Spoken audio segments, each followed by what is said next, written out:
Hey, I'm Clayton with Turner Motorbikes, and today we are working on a 2017 2x2. I want to show you guys a little bit about the internal workings of the motors here on these 2x2s. They use what is called a planetary gear reduction motor. So, essentially, you can see down inside here, these copper bits here and everything essentially are the phase windings. Now, you'll either find these in Y or delta configuration, and all of them terminate into your plug here. These are your main three phase leads. Now, there are some additional small wires inside of here, inside of this plug. This being a HYGO L10 connector, but there's WP8 connectors. You can terminate it with any number of connectors. And how this works here is essentially this is mounted inside of the hub shell. Now these gears here, these are your planetary gears. There's three of them here, and essentially they're held in place by your gear carrier. Those are mounted here to the axle, which is held in place in this motor by a set of keys. Now essentially those guys are an old school machining way of holding a object to a round shaft. So essentially you have a square key that fits down in there, and then your gear carrier slips over the key so that it cannot rotate in place.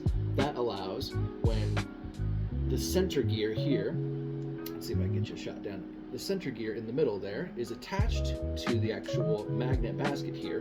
When the coils energize, they pull the magnets to the next location based on the feedback from the Hall sensors here. And of course I've got the top plate on here, but behind this top plate and down in between here, you can see that there's a PCB on this side, that little green slice right there. Mounted to that are the three Hall sensors.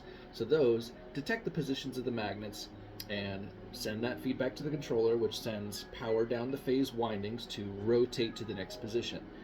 While doing that, that gear carrier then turns the planetary gears, and think this whole motor is mounted into the wheel here. As this rotates backwards, that's going to spin these planetary gears this way, right? So rotate it this way, you can kind of see that they're rotating in opposite directions.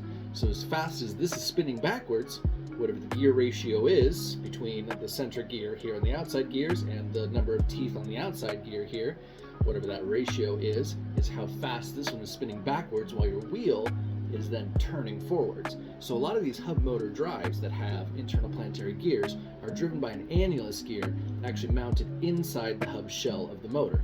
So this core essentially drops in, and then basically as this is rotating, your wheel is moving forward. And that is a basic breakdown of some of these planetary hub drives.